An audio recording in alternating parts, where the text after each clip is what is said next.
Bom, sejam todos bem-vindos mais uma vez a uma atividade da instituição Claretiano, portfólio do ciclo 4 da matéria de Teoria dos Números.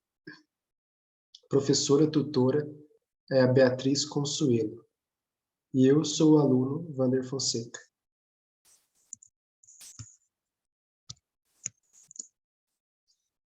Bom, o tema que vamos trabalhar hoje é relacionado a congruências lineares.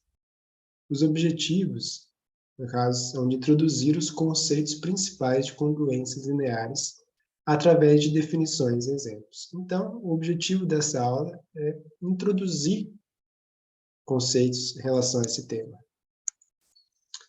Afinal, do que se trata congruências lineares? O conceito de congruência é muito útil para estudar características que se repetem de acordo com uma certa frequência, como, por exemplo, em datas dos calendários, dias da semana. Uma das vantagens de se estudar congruências lineares é de facilitar a vida de um estudante na hora de resolver questões de teoria dos números e até de polinômios. Então, para que estudar congruências? Aprender a utilizar congruências é útil para que seja possível a resolução de vários problemas, como a solução de equações, a determinação de restos de divisões impossíveis de se fazer manualmente, e problemas de invariância, problemas onde algo, por exemplo, a paridade, nunca muda. Tal ideia foi desenvolvida por Gauss em um trabalho publicado em 1801, chamado Disquisitiones Arithmeticae, quando ele tinha apenas 24 anos de idade. Então, a gente resume aqui o porquê de estudar congruências lineares em relação a situações quando nos deparamos com problemas que relacionam divisões, potenciações, etc. E a gente se questiona, por que não trabalhamos com o resto das divisões ao invés dos próprios números? Ou seja, por que não desconsideramos os números e ficamos apenas com os restos, uma vez que esses restos são menores do que os números? E é de se esperar que isso simplifique a solução desses problemas. E é o que de fato ocorre. Bom, antes de realmente iniciarmos o estudo de congruências, precisamos recordarmos em relação aos conceitos de divisibilidade. Definição. Sejam A e B inteiros. Dizemos que A divide B, notação A barra B, se existir um inteiro C, tal que B é igual a vezes C. Em outras palavras, dizer que A divide B significa dizer que a divisão de B por A dá exata, ou que o resto dessa divisão é zero. Ou seja, A divide B, significa dizer que B dividido por A dá uma divisão exata. Relembrando a divisão entre dois números, temos o algoritmo de Euclides. Então, dividendo é igual a divisor vezes o quociente mais o resto. Neste caso, B é igual a vezes C mais zero, porque não há resto. Então, se eu dizer que 3 divide 2 é verdadeiro, por quê? Porque 12 pode ser encontrado de uma maneira que de 3 vezes 4. Ou seja, 12, ao ser dividido por 3, dá uma solução exata. 7 divide 56. Sim, porque 56 dividido por 7 é uma solução exata. Pois 56 é igual a 7 vezes 8. Então, aqui eu vou fazer uma demonstração baseada na aula do professor Fábio Henrique Teixeira, do Programa de Iniciação Científica. E essa demonstração é muito interessante, porque ele já coloca uma equação que a gente fica assim nos questionando, como assim, 7 mais 6 igual a 1. Se pararmos para pensar, quando que essa situação desta equação, 7 mais 6 igual a 1, pode fazer sentido? Bom, ela faz sentido quando a gente começa a olhar um relógio. Numa situação em que uma pessoa entra às 7 da manhã para trabalhar, durante 6 horas, ela sai à 1 da tarde. Então, se pararmos para pensar, O termo 1 da tarde pode ser dito também como 13 horas. Muitas pessoas preferem dizer assim. Então, a gente pode dizer que o 13 ele é congruente a 1, neste caso. Em relação ao quê? Em relação ao que eles são congruentes? Um relógio de 12 partes. Então, colocamos um mod 12. Então, assim como o 13 é congruente a 1 mod 12, neste caso, um relógio de 12 partes, né, que é o relógio, né, que é o que utilizamos. O 14 é congruente ao 2 mod 12. Assim como o 15 é congruente ao 3 mod 12, desculpa. Por quê? Porque esses valores são congruentes em relação a 12 partes. Se fizéssemos uma simulação de um relógio de 4 partes, por exemplo, desta maneira, 0, 1, 2 e 3, e quiséssemos falar sobre o número 6, então o 6 é 1, 2, 3, 4, 5, 6. O 6, ele para no ponteiro 2. Então, se ele para no ponteiro 2, eu posso dizer que o 6 ele é congruente ao 2, mod 4. Por quê? Porque está dividido em 4 partes. E se eu quisesse falar do 10? O 10 é 1, 2, 3, 4, 5, 6, 7, 8, 9, 10. O 10 também para no ponteiro 2. Então, o 10 é congruente ao 2, mod 4. Ou seja, também está dividido em 4 partes. E o 6 e o 10, eles estão na mesma classe de congruência. Por quê? Porque ambos, ao serem divididos por 4, deixam o resto 2. Então, 6 e 10 estão na mesma classe de congruência. E porque, ao serem divididos por 4, deixam o resto 2. Então, voltando aqui nessa demonstração, a gente viu que o 3 é congruente ao 1 mod 12. A gente pode também, através da propriedade, dizer que o 7 mais 6 é congruente a 1 mod 12. Por quê? Porque isso nos ajuda, futuramente, a somar números trabalhando com restos para fazer outros cálculos. Então, isso é uma demonstração dessa propriedade já adiantando um pouco. Então, essa primeira demonstração em relação do que é um número congruente ao outro, que, né, nesse caso, são um relógio de 4 partes, são 4 classes de números que deixam esses restos. Então, essa relação entre número congruente, resto, mod 12, eu acho que é muito bem demonstrado em relação a esse exemplo do relógio, que o Fábio Henrique demonstrou em sua aula, né? Então, agora vamos aqui para a definição. Se A e B e M são inteiros, M maior que zero, dizemos que A é congruente a B módulo M, se M divide B menos A. Denotaremos a situação por A congruente a B mod M. Dizer que A é congruente a B módulo M significa que A e B deixam o mesmo resto quando divididos por M. Então, alguns exemplos. 12 congruente a 2 mod 5, pois 2 é o resto da divisão de 12 por 5. 7 congruente a 2 mod 5, pois 2 é o resto da divisão de 7 por 5. Então, chegamos à conclusão que 12 é congruente a 7 mod 5, pois 7 e 12 deixam o mesmo resto na divisão por 5. Então, o 12 e o 7 estão na mesma classe de congruências. Mais alguns exemplos. 24 é congruente a 3 mod 7, pois 3 é o resto da divisão de 24 por 7. Ou, dizendo de uma maneira diferente, como vimos aqui na definição, né, que dois números inteiros, se A, B e M são inteiros, M maior que zero. Dizemos que A é congruente a B módulo M se M divide B menos A.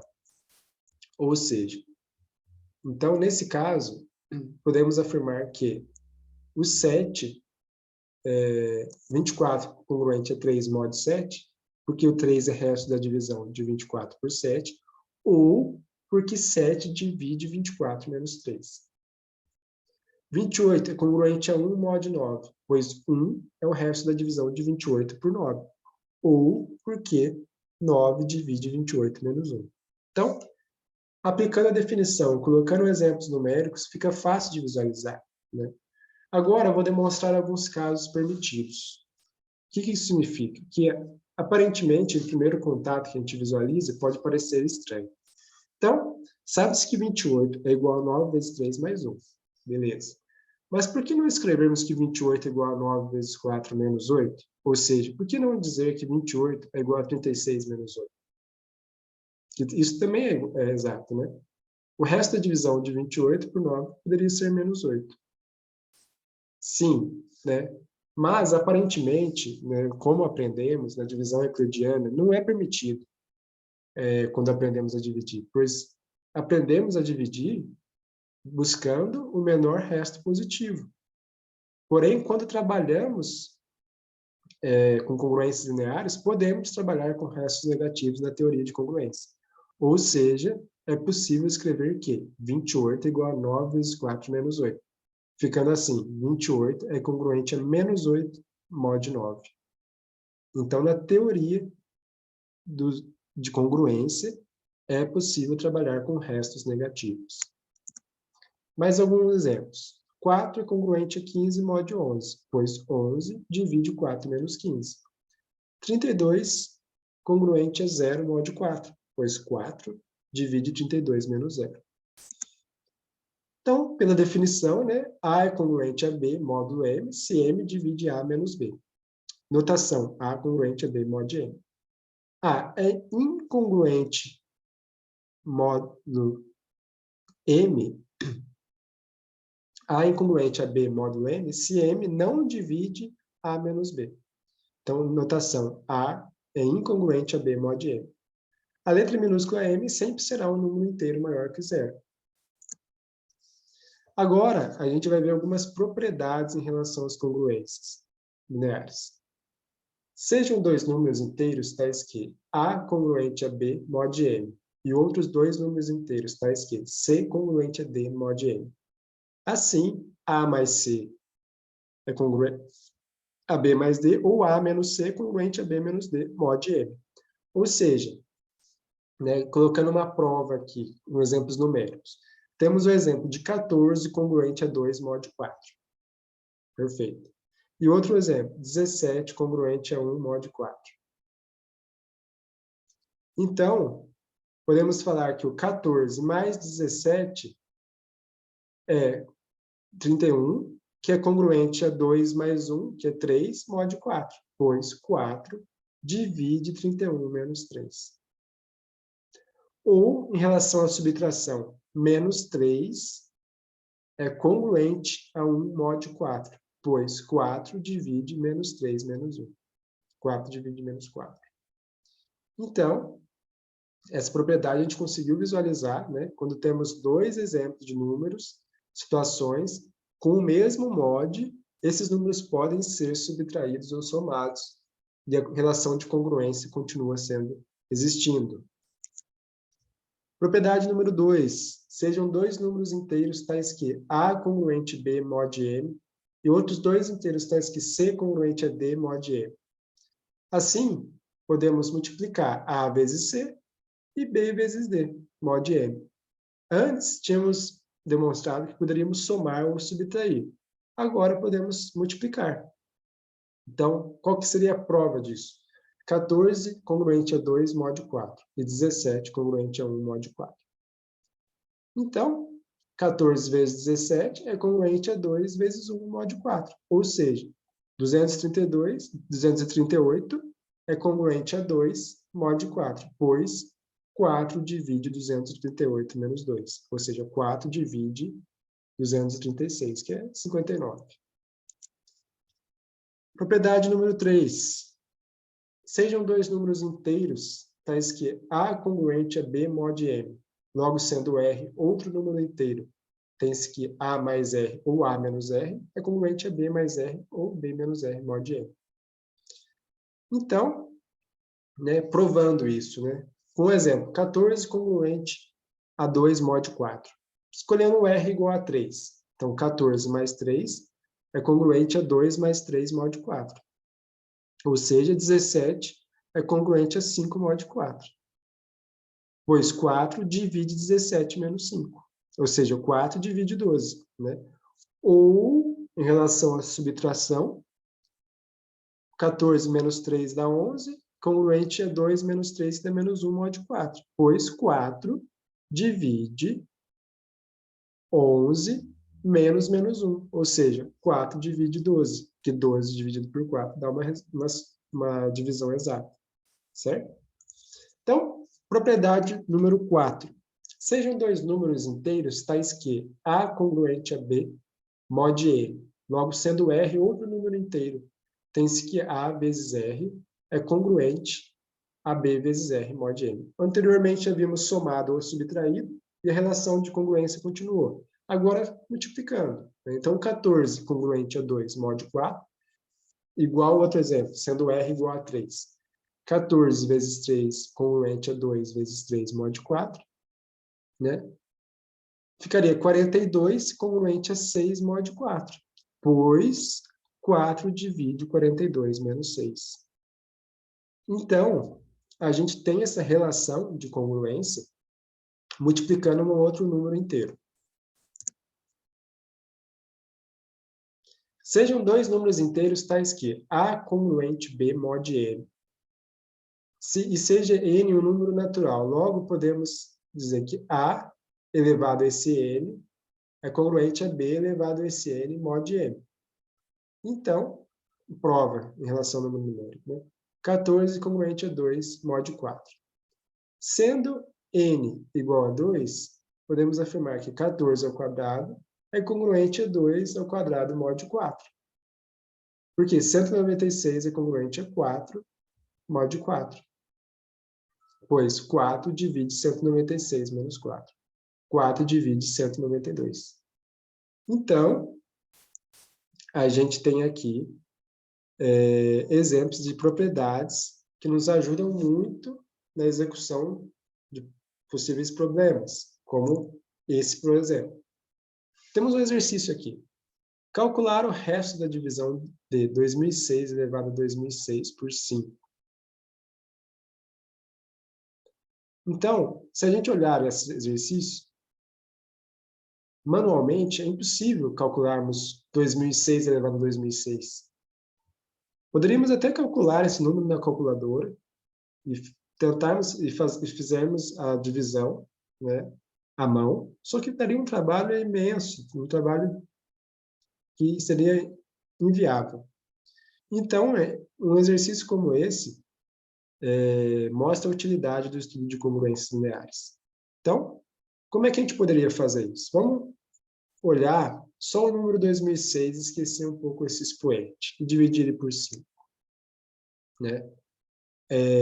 A gente sabe, nesse caso, que a propriedade utilizada é uma que tem um expoente, porque o número 2006 está elevado a um expoente. Mas vamos pegar esse 2006 e dividir por 5. A gente acha um resultado que é igual a 401, com o resto igual a 1. Bom, se a gente sabe que 2006 dividido por 5 é igual a 401 e sobra 1, a gente pode afirmar, então, que 2006 é congruente a 1 mod 5. Porque 2006 dividido por 5 tem o resto 1, né? Ou porque 5 divide 2006 menos 5, menos 1. Bom, olhando essa propriedade número 5, seja n um número natural, logo que a elevado a n congruente a b elevado a n, podemos, então, considerar esse n como 2006, para conseguirmos chegar no enunciado. Então, n igual a 2006, podemos dizer que 2006 elevado a 2006 é congruente a 1 elevado a 2006, mod 5, como seguindo a propriedade. Repetindo, temos uma relação de congruência, A congruente a B mod N. Escolhemos N o número inteiro, podemos elevar A elevado a esse número, é congruente a B elevado a esse número, mod N. Então, sabendo que 2006 é congruente a 1 mod 5, se, no caso do exercício de que é 2006 elevado a 2006, eu posso escolher o N igual a 2006. Então, 2006 elevado a 2006 é congruente a 1 elevado a 2006 modo 5. Isso significa que o resto da divisão de 2006 elevado a 2006 por 5 é igual a 1. Então, a gente resolve esse problema usando uma propriedade do estudo de congruências lineares. Vamos concluir, então, o estudo. Podemos concluir quanto a congruências lineares, que o estudo de sistema de congruências nos ajuda a realizar diversos cálculos quanto a estudos de casos onde há uma certa frequência, como, por exemplo, datas de calendário e dias da semana. Aprender a utilizar congruências é útil para que seja possível a resolução de vários problemas, como a solução de equações, a determinação de restos de divisões impossíveis de se fazer manualmente, e problemas de invariância, problemas onde algo, por exemplo, paridade nunca muda. Quando nos deparamos com problemas que relacionam divisões, potenciações, ao optarmos em trabalhar com o resto das divisões desses números, isso acaba simplificando a solução desses problemas, e é o que de fato ocorre e onde o estudo de congruências lineares entra. Ou seja, estudo de casos onde há uma certa frequência, vou estudar sobre calendários, estudar sobre anos, estudar sobre dias da semana, resolução de problemas com equação em relação a restos de divisões, divisões onde é impossível de se fazer manualmente, problema de invariância, onde realmente, manualmente, isso seria impossível, seria inviável. Ao trabalhar com o resto das divisões, a gente vê que o estudo de congruências lineares faz todo sentido para conseguirmos achar nossas soluções. Então, a gente vê que o estudo de congruências lineares é muito útil para a matemática, para nos facilitar achar as soluções que, sem ela, seria praticamente impossível. Então, essa foi a minha apresentação em relação ao estudo de congruências lineares. Espero que tenha ficado claro e muito obrigado pela oportunidade. Eu aprendi muito com essa proposta e qualquer dúvida estou à disposição.